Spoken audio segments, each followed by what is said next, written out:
now what is a moving average? So for that, I've just given a small graphic that will be a better presentation. Then we'll go back to a little bit of theory. So let's try to understand this.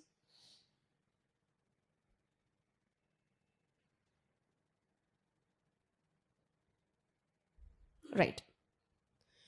So figures are visible on the screen. Okay, I'll do one thing. I'll zoom it in.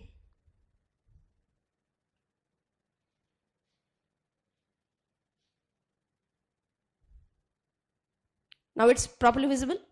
Yes. So let us say instead of 5 days, here I've given an example of a 10 days moving average. How is a 10 days moving average calculated?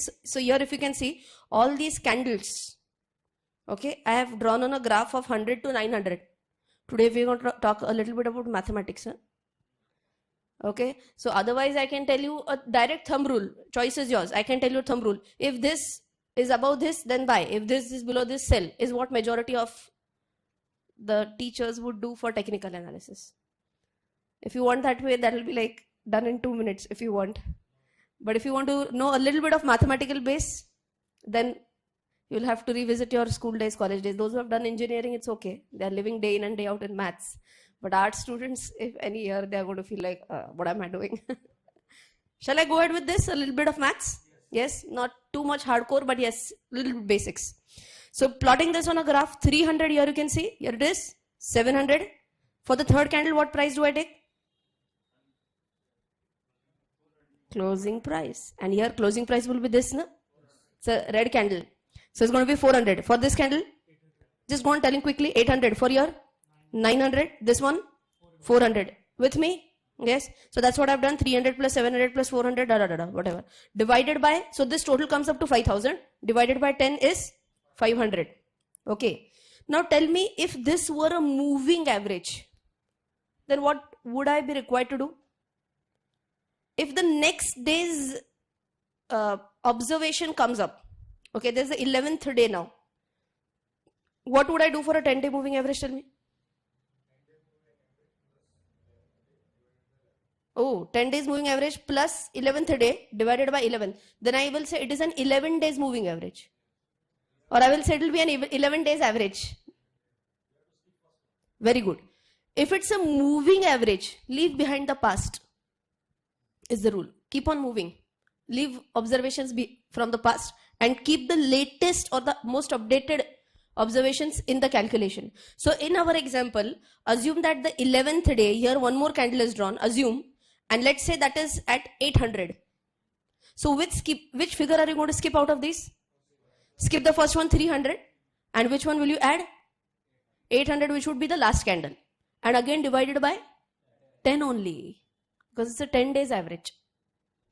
Is this okay? Yes. One last example. In the same old scenario, assume that now the last observation is 1000. So 12th observation is 1000 now. So out of this, which two are going? So first one is already skipped. 300 is gone now. Which one will go away again? Now 700 will go away. All 8 observations remain plus 800, which we had done in the previous one, plus 1000, and divided by 10 only. That's how a moving average works. Any doubt in this? No? So a similar thing I've done. So which was the first observation here? It was 300. Okay. So what happens on the next day? The example which I gave right now. See, in this calculation, 300 was gone. 300 is gone. First observation is gone. And this last observation, instead of 800, here I've taken 700. Have you understood what's a moving average? And why it is called as moving? Not a simple average. Okay? Right? Will it give me a better comparison?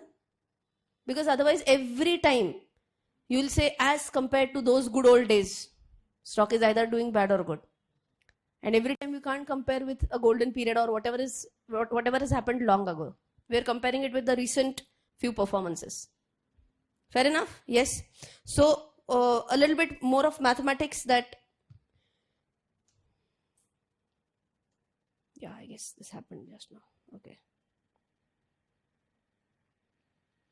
Again, if you remember in school, we used to be taught 2 types of averages. One is a simple moving average, and one is a weighted average, which is also called as exponential moving average. Exponential moving average or also a weighted moving average is what we are going to talk about right now. In simple words, what happens, let us understand. Okay, let's talk about a 3 days average so that you can understand the concept very easily. Let us say day 1, day 2, day 3. This is the latest day. Day 2 is the previous day, day 3 uska previous day. Okay, so instead of that, let us take this as today is Saturday.